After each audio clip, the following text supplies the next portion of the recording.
You're listening to the only hour that ever was or ever will be. For during this hour, you will decide your future and thus our collective futures. This is the hour of the time, and I'm your host, William Cooper. Well, folks, we finally got some help around here.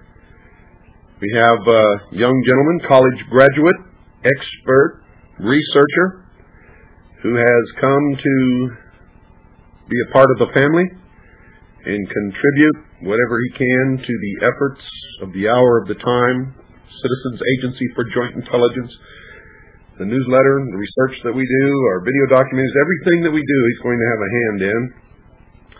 He is going to be given the title of Research Coordinator, and his name is Tom Swift. So, occasionally, if you call, if you're a CAGI member, you know that you have access to us at all times. If you call, you may find yourself talking to Tom. Please remember that he speaks with the same authority that I do, and he can help you and will help you.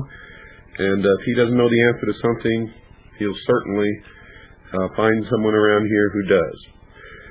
Now, I was wrong last night when I told you that the tape duplicator was going to cost $1,800. We're now up to $2,300.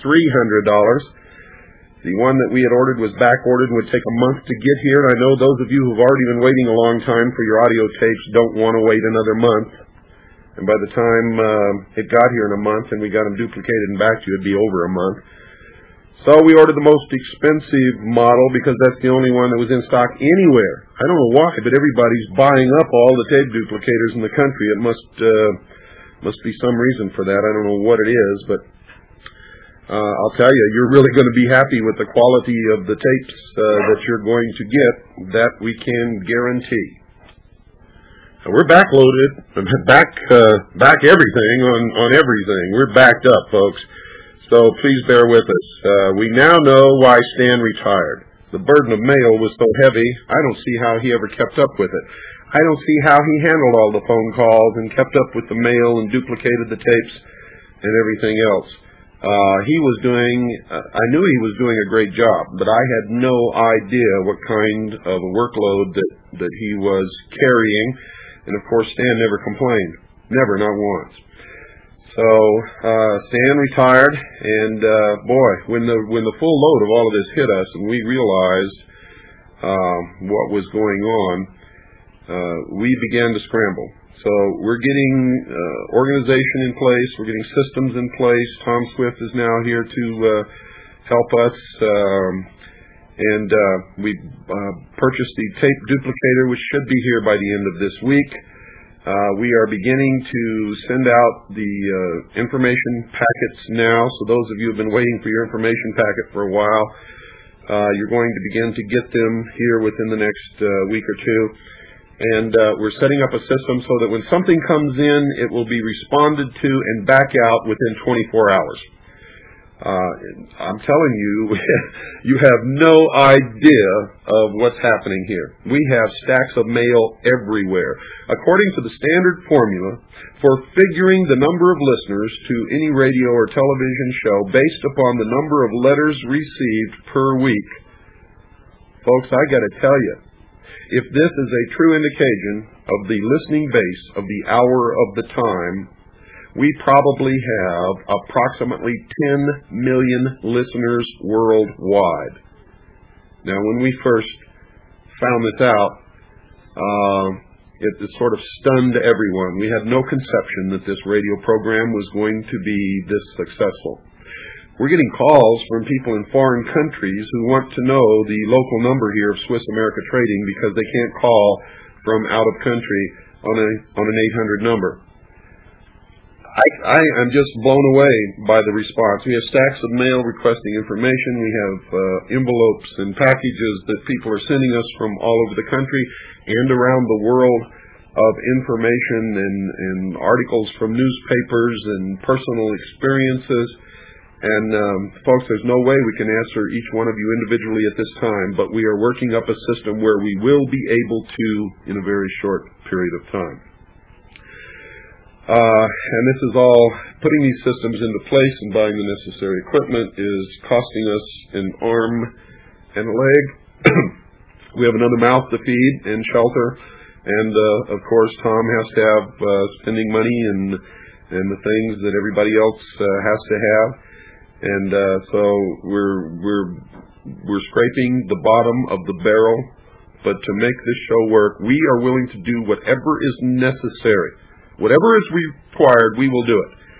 We're going to ask you to pull your fair share to pay for this machine we've ordered, $2,300. Somebody's going to have to order an awful lot of tapes of this radio broadcast just to pay for that machine. So, folks, start doing it. I mean, the series on the mystery schools alone is worth the money if you never buy another tape in your life, just to have an education into the hidden secrets of the mystery religion that's bringing all these changes into the world is worth any price. And I have spent a great price over 20 some odd years of my life in researching and studying and working to gain the knowledge in order to give you that information. And not just me, but many other people were involved in that. I hope you understand that also. We're going to need some donations.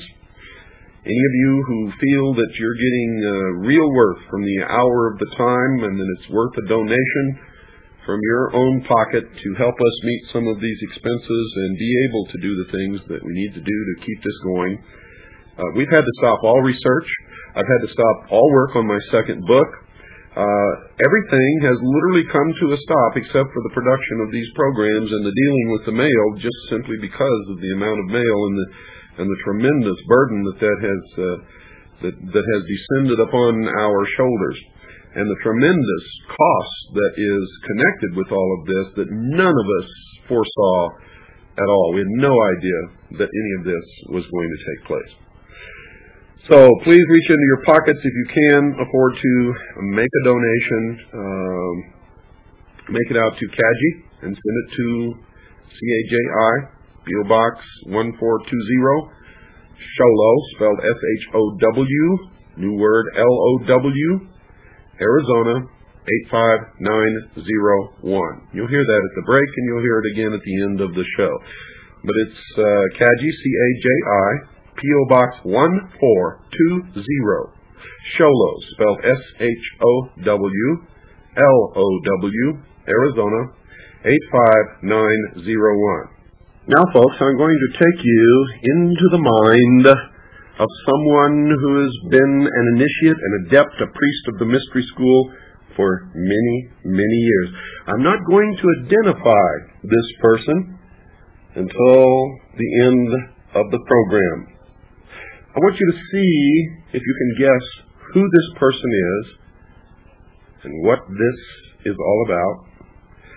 If you can, then you'll know instantly what this program is for, the reason behind it, and you'll be able to understand a little bit better how you've been manipulated for many, many years by the priest of the hidden religion called Mystery Babylon. And if you can't guess, then at the end of the show, you're going to be told, and you better be holding on to your chair because it just might knock you right out. Just might knock you right out. I'm going to quote from a book that this person wrote. This person verified something that I wrote in my book, Behold a Pale Horse, and that is the calendar of the hidden religion of Mystery Babylon. It's 6,000 years, and it started in 4000 BC and ends in the year 2000.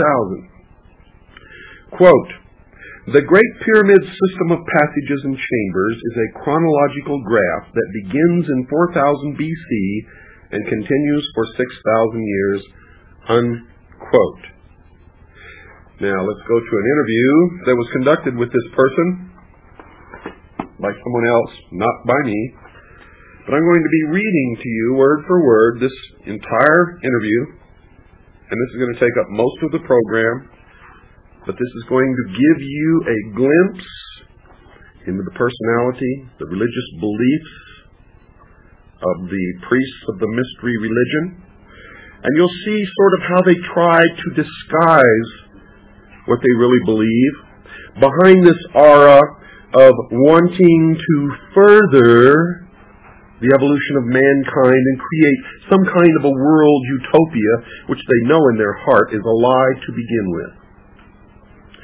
So, I'm going to call these number 1 and number 2. Number 1 is the interviewer. Number 2 is the interviewee. Number 1, how did you become interested in the Great Pyramid? Number 2, well, like everyone else, for most of my life, I accepted the idea that the Great Pyramid was just a great big pile of stone made by thousands and thousands of slaves.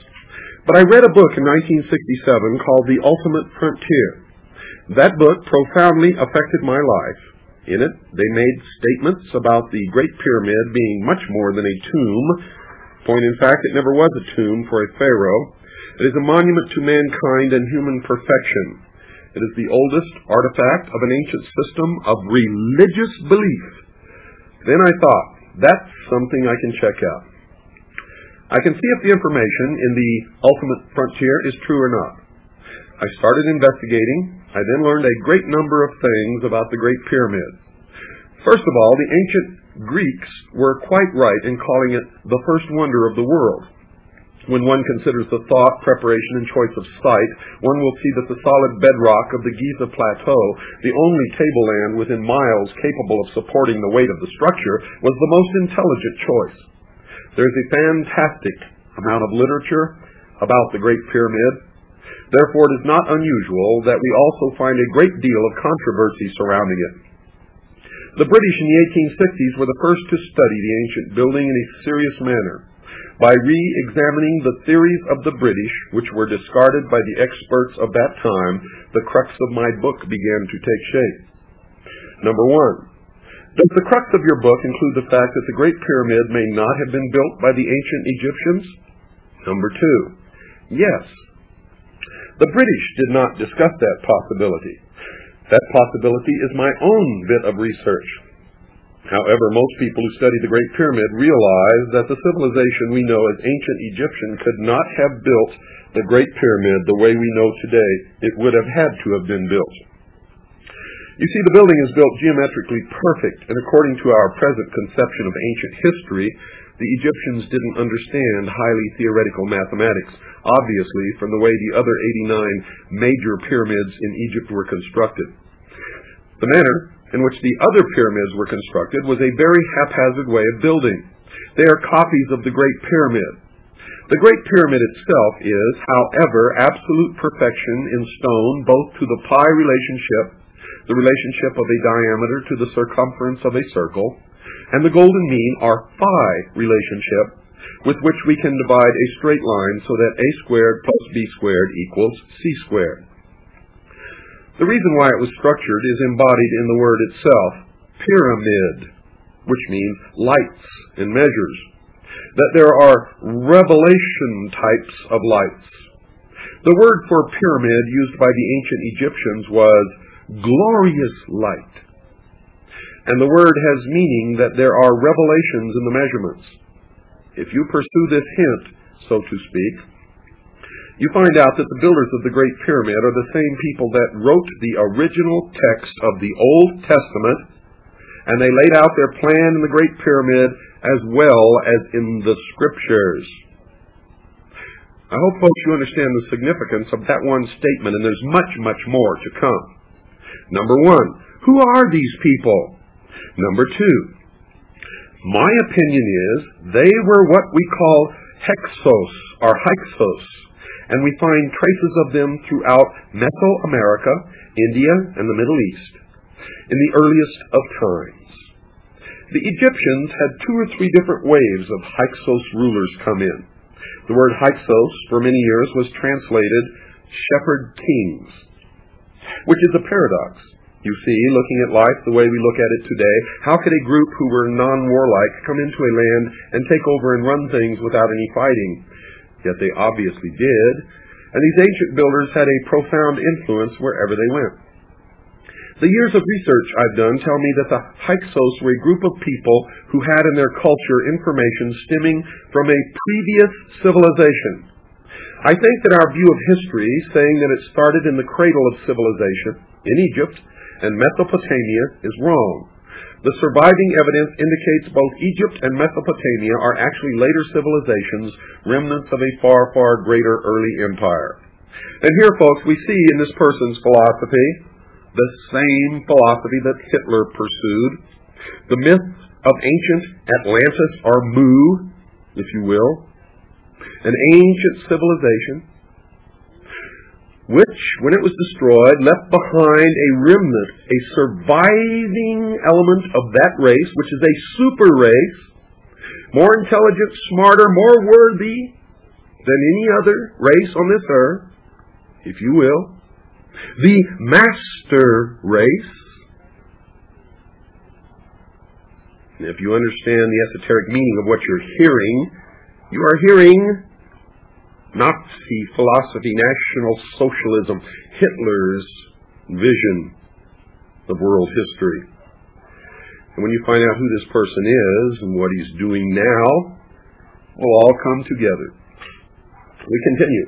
Number one, do you think the Hyksos race was a race chosen by some greater intelligence to impart a superior ideology to the rest of the human race?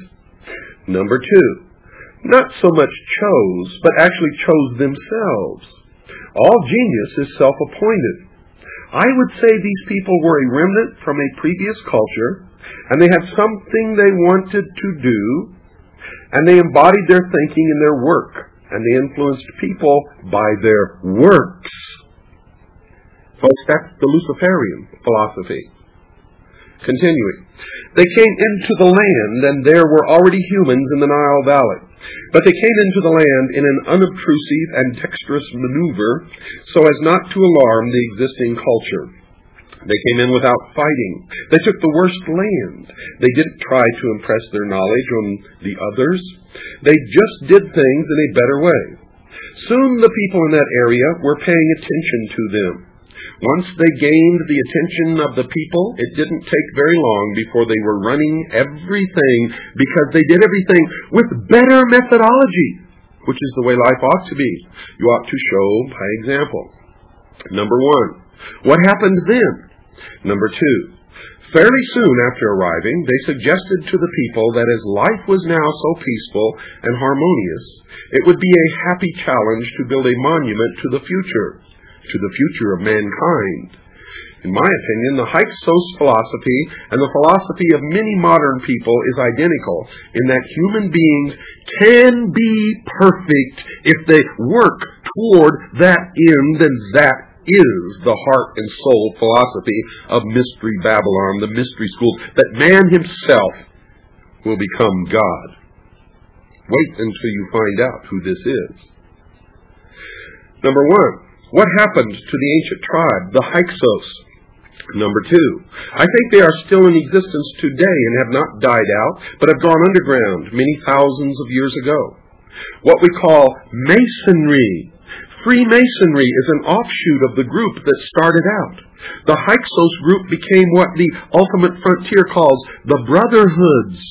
These are a group of people who have knowledge about what it really means to be human. And folks, that implies that the rest of us are not, and that also is in direct line and in direct concert with the philosophy of the mystery religion of Babylon. You see, to them we are all cattle, animals who have no intelligence.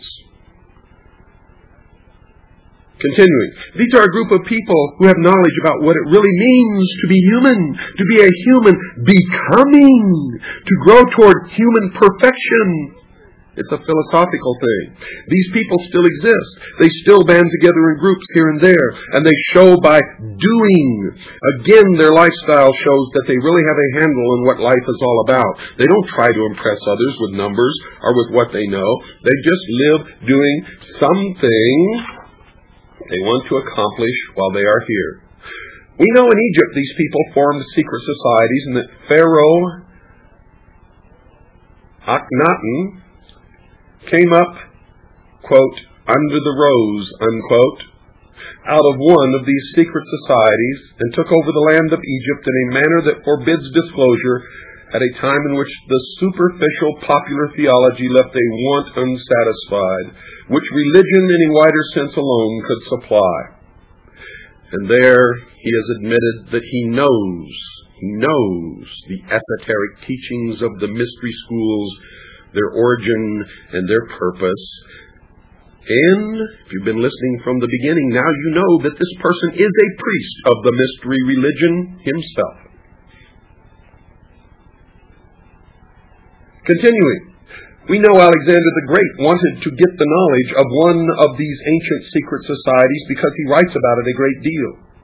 Pythagoras consented to be circumcised in order to become one of the initiates of these secret societies, which are the Hyksos population carrying their knowledge of science and the universe and cosmology with them and keeping the truth secret so they wouldn't be persecuted and wiped out. You can imagine what society today would do to a group of people like this, were they to perform certain ancient rituals in public. Look what they did to Akhenaten. As soon as he was dead, they destroyed the city he built. Number one. That's right, they tried to. Number two, wipe out his name. Number one, yes, because he taught there was only one God. Number two, the human tendency in the mass populace. Number one, when you use the term mass populace, are you referring to a group of people who have become undeveloped on account of a too pleasant or a too severe climate, or even from physiological or psychological causes?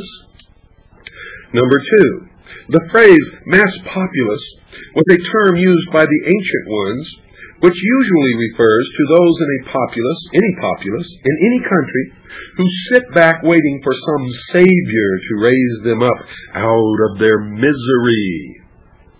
Recognize the venom directed at Christianity, folks? Number one, then you are referring to people who are merely living a conditioned response to their environment. Number two, yes, the human tendency in the mass populace is to tear things down rather than to reach up to the excellent, which brings everything down to mediocrity. We're doing that in this country today with our so-called standards from the federal government. Everything's got to be brought down. This is just another social indication of this tendency in human beings to bring things down to a lower level, so it's easier instead of striving for excellence. The Hyksos people went after pleasing results and worked hard in this manner. They strove for excellence, and therefore they had to go underground to keep from being persecuted. In almost every case that we can trace, anyone that tried to bring the truth to man has been crucified or killed in some cruel or barbarous human ritual. And folks, for many years, that was exactly true. But this is not the true intent of these people, for if you also go back through history, you'll find that these are the people who have been behind every religious war, have been behind every revolution, have been behind and literally are the heart and soul of socialism and communism. And everywhere they go, death follows, and a stench. Number one, do you know how the Great Pyramid was constructed? Number two, I leave that puzzle to the engineers, architects, and professors of physics who have researched and studied the building. No one at the present really knows. There are several suppositions, but since no one really knows, that mystery remains to be answered in the next 24 years. And since no one really knows, in my opinion, there's no such thing as an expert. Number one, in that case, how do you believe the Great Pyramid may have been constructed? Number two, my information from people who seem very knowledgeable says that they built in with water locks and floated the blocks into place.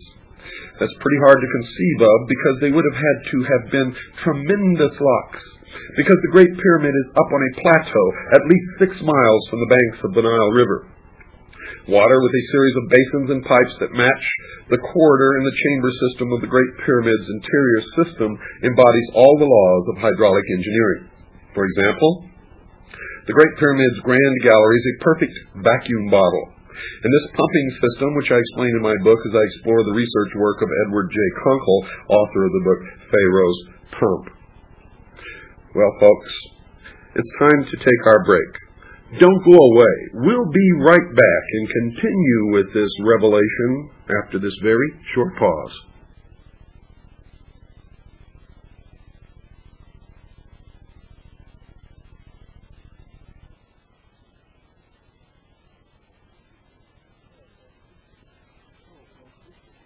Hello, folks. This is William Cooper for Swiss America Trading.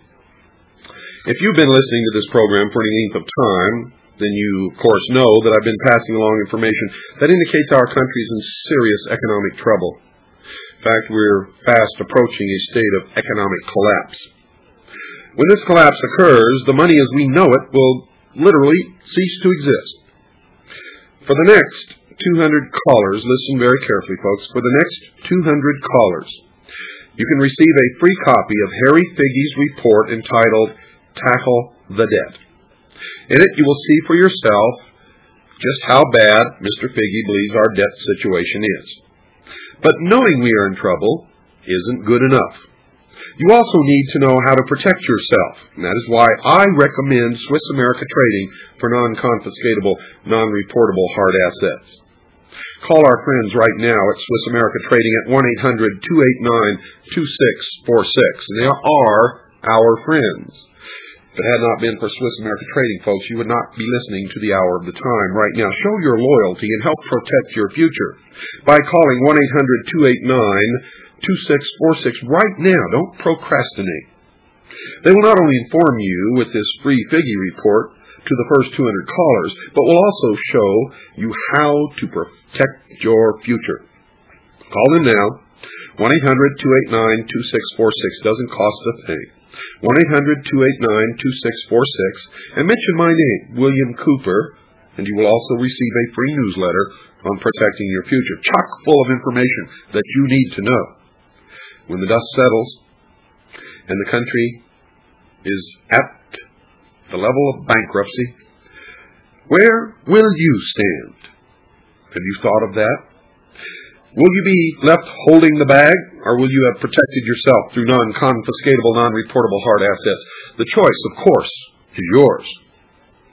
Call today, 1-800-289-2646. That's 1-800-289-2646. You'll be glad that you did. Snap, what a happy sound. Snap is the happiest sound I found. You may clap, rap, clap, clap, but snap makes the world go round. Snap, crackle, price, crispy. I say it's crackle, but crispy sound. You gotta have crackle or the clock's not wound. Geek, tackle, feather, sickle, belt, buckle, beat, pickle, but crackle makes the world go round. Snap, crackle, price, crispy. I insist that pop the sound. The best is myth and let's pop around. You can't stop hopping when the stereo's popping. Pop makes the world go round. Snap, crackle, Rice Krispies.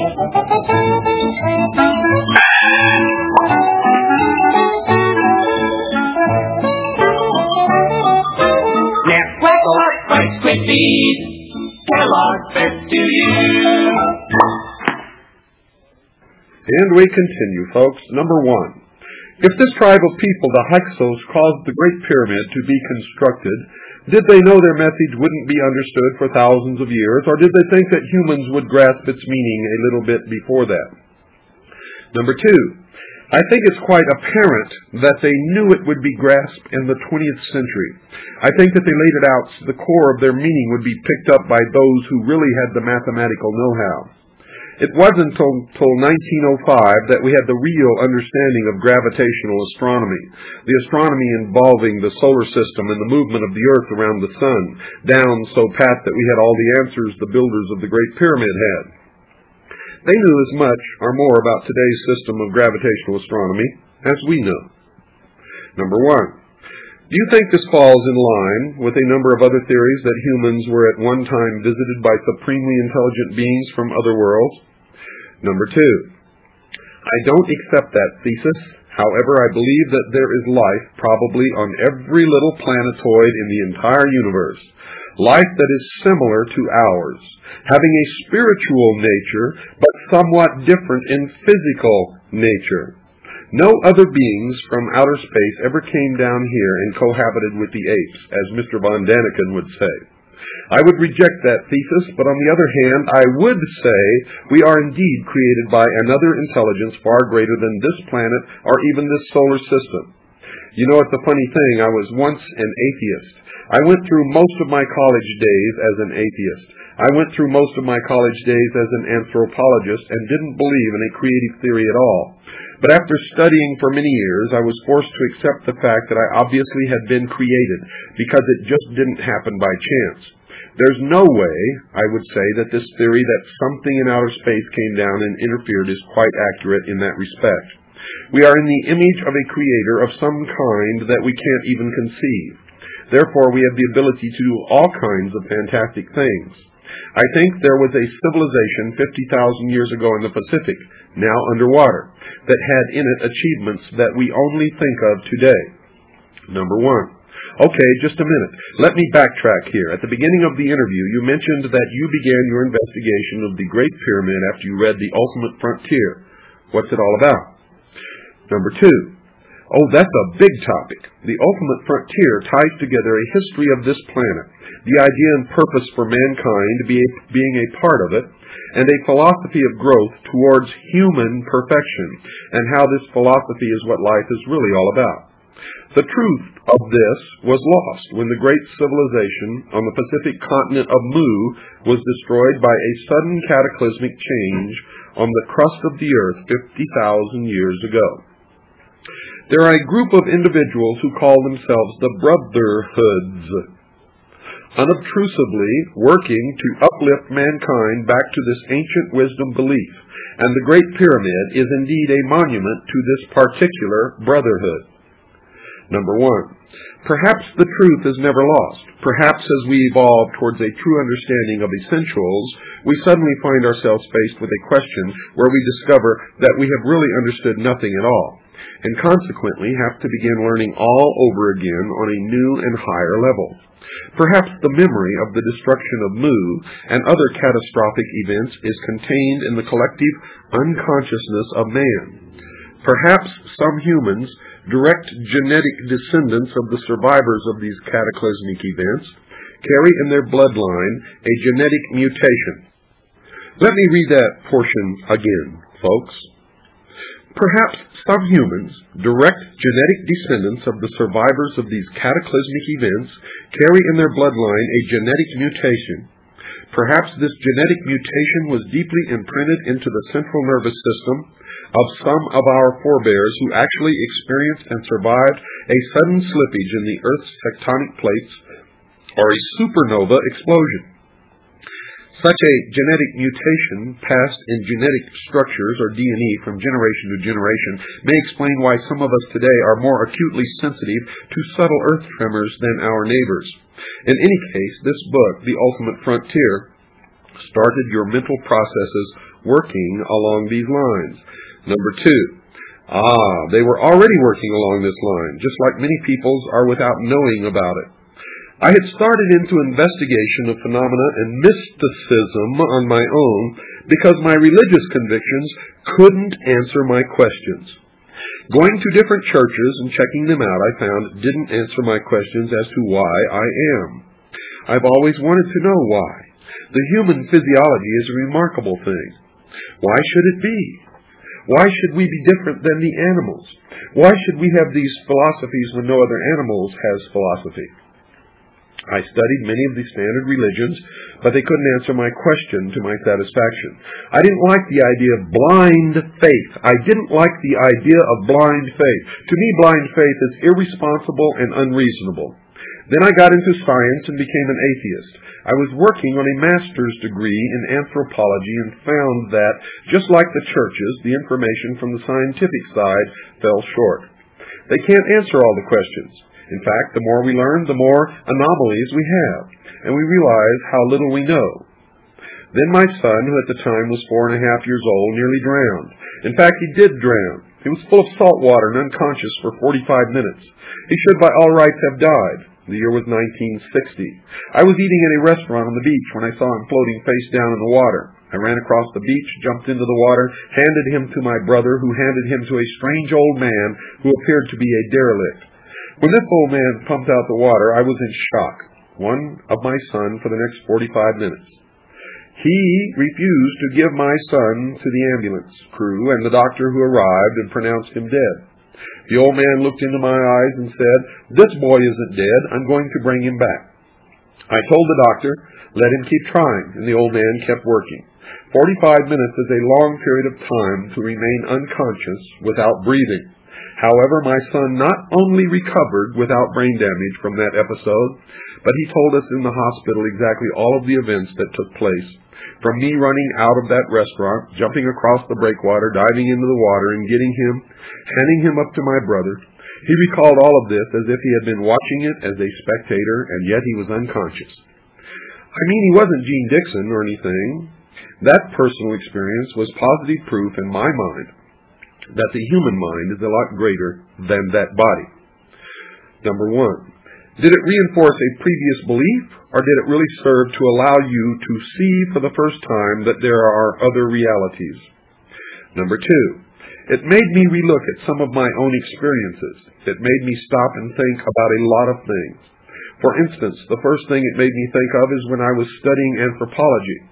I was studying the theory of evolution, chance evolution, chemistry just providing a scenario for itself to keep procreating and surviving and improving and so on.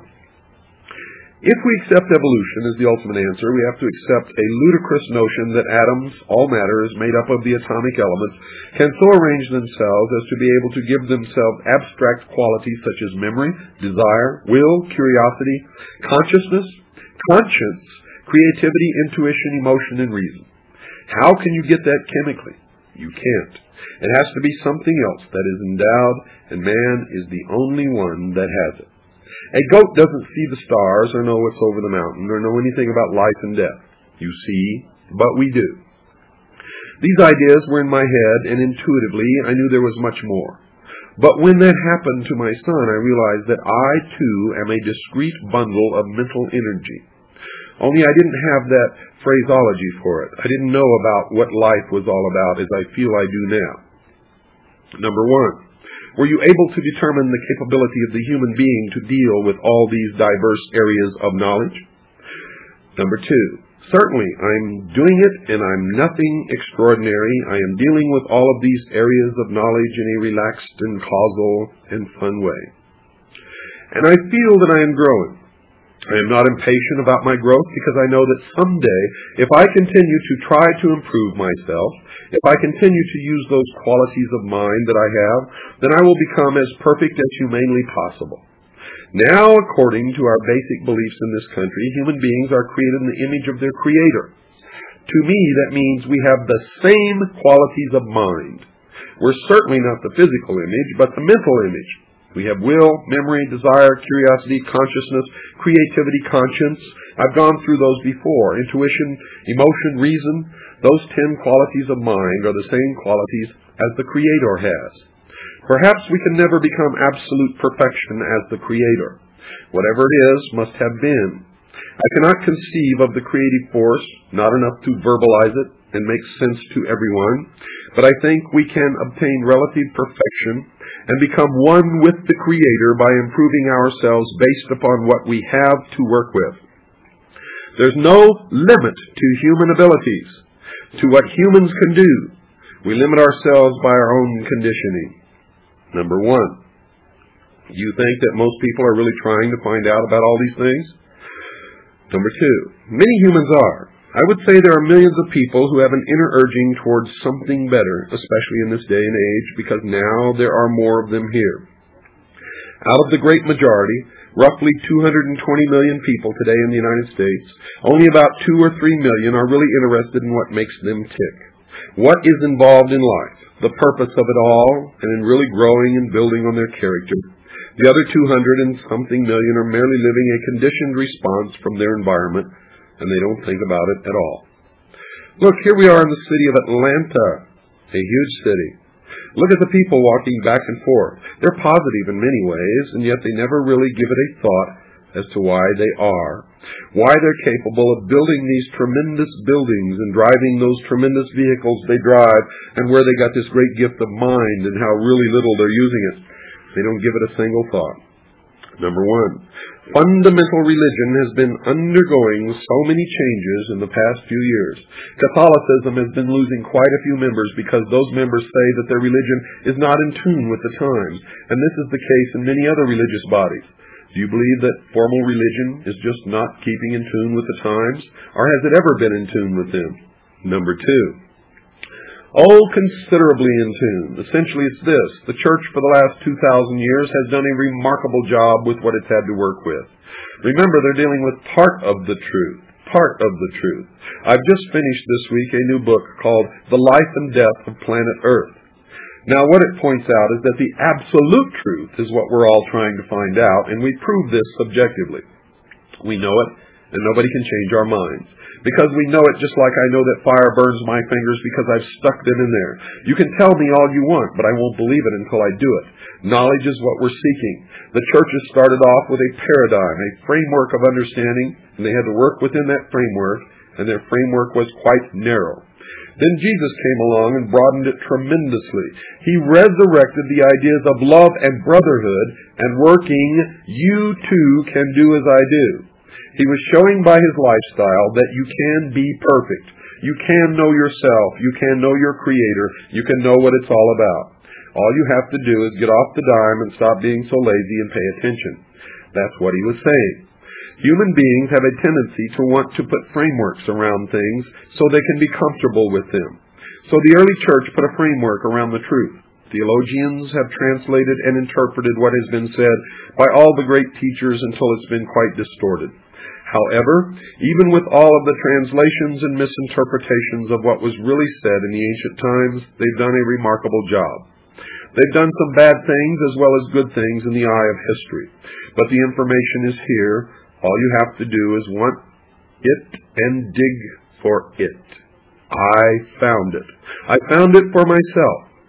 There's more than one path. The reason I followed the path of the Great Pyramid is because I'm a doubter, a skeptic, and there's something made of stone, the world's largest stone structure. It can be checked and rechecked and measured and remeasured. It's been around for a very, very long time, and there's no doubt it's there. However, the metaphysical idea, somebody going into a trance and some voice talking through him telling me he's Jesus, that doesn't prove anything to me. It could be, but I could never prove it. I can prove what the Great Pyramid does, and that turned me on. There are answers to everyone's questions. We each have progressed, you see. I accept we've lived many thousands of lifetimes. Let me repeat that. I accept we've lived many thousands of lifetimes. People say, oh, reincarnation, I can't believe that. Well, they probably didn't believe it in their last lifetime either. I probably didn't either. However, each time we live a life, we learn something more towards this perfection. We're supposed to be growing until finally we reach a point where we choose our incarnation with such great care that we incarnate to two very sharp parents, at which point we grow with a tremendous rate of speed. That's the purpose of it all. Civilization's purpose is to provide the playground, the background, the environment that enhances soul growth, character growth, an environment which enhances the ability of humans to practice the virtues. By practicing these virtues, love, brotherhood, and working, you too can do as I do, which are part of universal law. What you put out comes back to you, karma. You set an example for others by practicing patience, tolerance, forbearance, kindness, and charity. In your everyday life, you grow. By your example, you set off a multitude of self-sustaining series of events, a chain reaction which strengthens the truth. I found this for myself. This is the message in all of the esoteric teachings in all 7 of the great religions. I think the key thing that the present human civilization is missing is that the idea has been lost, that we're all responsible. Individual responsibility has been lost. We want some wizard to come along and do it for us. We want the preacher on Sunday to save us from our sins. We want the man in the confessional booth to cleanse us. We don't want to do it for ourselves. Well, there are no wizards. Every single ego, every single created individual or discrete bundle of mental energy must do it for himself. This is part of the message of the Great Pyramid, and as soon as humans realize this and take responsibility for their actions, the problems of the planet Earth will be diminished 1,000-fold. Number 1. I found it most fascinating, the fact you mentioned a moment ago that the individual ego has a hand in the choice of his or her own incarnated person. Number 2. This is esoteric information. I use the term esoteric information. Esoteric meaning inside information, and it's only information that has been given to me. I have not proven it yet. Even if I did prove it, it would still be only information to you. So the difference between information and knowledge is clear. We need to make that clear. Now, my information is that each of us chooses our parents and our station and our situation, even our race. Listen to this, folks. Listen to this crap. Beginning again. One of the individuals that I have been told about in this esoteric information was George Washington Carver, who deliberately incarnated into a race that was downtrodden to work on the idea of bringing them up. He was an ego of tremendous advancement, and when he did incarnate into that environment, which was a terrible environment, I understand he may have lost a few points because he became embittered near the end. Had he remained without bitterness, he would have gained. This is the story I have. We all take a chance incarnating into a civilization that can drag us down, because when you get inside of a physical body, you become subject to the nuisances of that animal body and the conditioning and the responses, and it's up to you with those 10 qualities of mind to overcome those. That's why being well-disciplined is vitally important, and permissiveness is not wise. Well, folks, there's no way I'm going to be able to read to you all of this interview because it's just too long. So I'm going to pick out some pertinent points. This is number 2 talking. And this is an excerpt from a paragraph. However, don't permit it. Don't say laziness is good for everybody, because you won't get uptight if you're lazy. We have so many errors on the idea of human potential and what to do with it. I believe in being well-disciplined, but not cruelly. I believe in responsibility in the organization I belong to. The Stell Group. The Stell Group. The group in which Lars Hansen was reared. Now I want to quote to you from a book called The New World Order by A. Ralph Epperson, which you can order from Publius Press in Tucson, Arizona.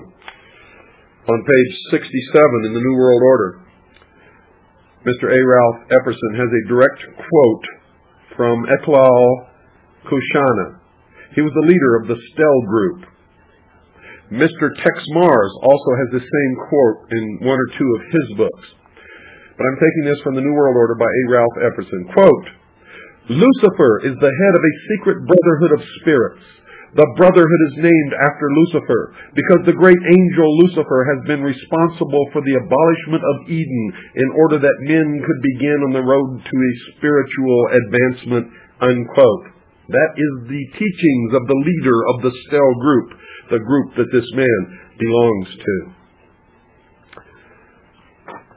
So, folks, pay attention.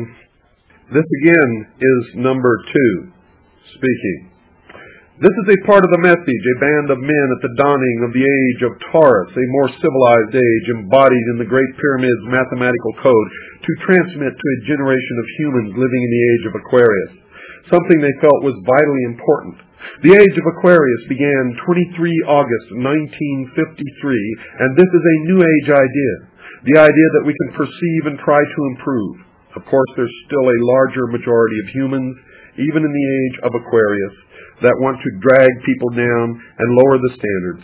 However, every single ego, every single human, has the capabilities of bringing himself up to the equal of his Creator. It's just a matter of effort and patience and practicing the virtues. Number 1. As Jesus stood between the 2 columns, Jachin and Boaz, on the outer porch of King Solomon's temple, John 10, verse 23, on 25th December, the celebration of the winter solstice, which is what that date is really for, a large majority of the people did not understand him when he said, "Ye are gods." John 10, verse 34. Some people in the crowd took up stones to kill him as a money changer in the temple cocked his head away from his table to see what some in the crowd were yelling about. He heard Jesus say, "Is it not written in your law, I said ye are gods," as he saw a lawgiver of the temple sit bolt upright to listen to this man speaking to the crowd. The money changer wondered why such an important lawgiver of the temple sat up to listen, as rigid as a rod of iron, remembering the law and his responsibility. As the lawgiver remembered Psalm 82, verse 6, he remembered a song of Asaph, in which God said, "Ye are gods." The man speaking to the crowd said, "The Father is in me, and I in him." And what he meant could not have been other than what he said. As the crowd screamed blasphemy and moved forward to kill Jesus, he simply disappeared. So when you say humans have the capability to bring themselves up to the equal of their Creator, it would seem to me that this New Age idea is in reality a very, very ancient idea. However, you did say that this was part of the message of the Great Pyramid.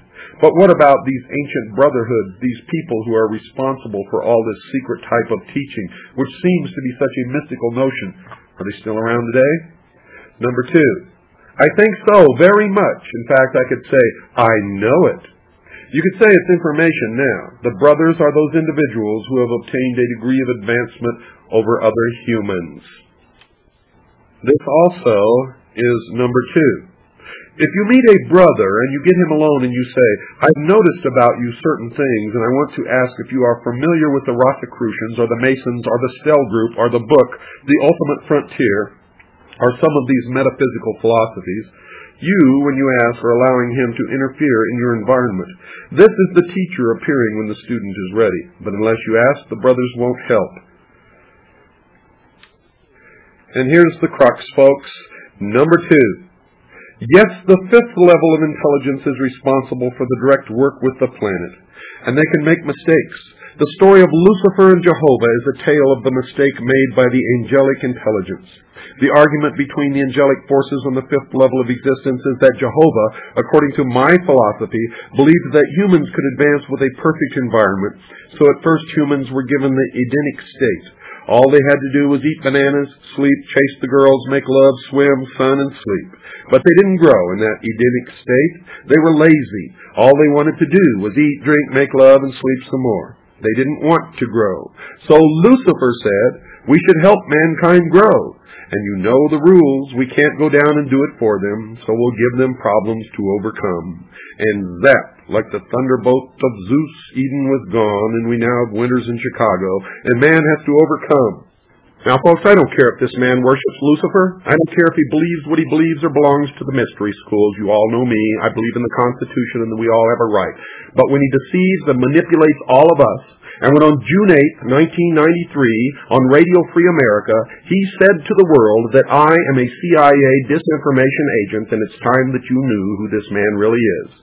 I want you to track down and read these books that he wrote. The Great Pyramid, Man's Monument to Man, New York, Pinnacle Books, 1975. The Life and Death of Planet Earth, New York, Pinnacle Books, 1977. Psychic Surgery, 1973, reprint edition, Chicago, Pocket Books, 1975. The entire text of the interview you heard tonight can be found in a book called 5/5/2000, Ice, the Ultimate Disaster, by Richard W. Noone, spelled Noone, and he was the interviewer number 1. Folks, research the history of Louis Cardo, research the history of the Liberty Lobby, and specifically Radio Free America. Tom Valentine has been a member of the Stell Group for most of his life. He has also been closely connected to the Communist Party by his own admission. Wake up! The members, the high priests of the mystery schools, are enacting Ordo Ab Chaos. Create enough chaos, and then they can step up and take control and establish order, the New World Order. Now you know why on Radio Free America Tom Valentine gets so angry when someone questions Freemasonry. Now you know why he covers for the secret societies and for Freemasonry. And now you know why he's attacked me, because I am the enemy of Mystery Babylon. Good night, and God bless you all.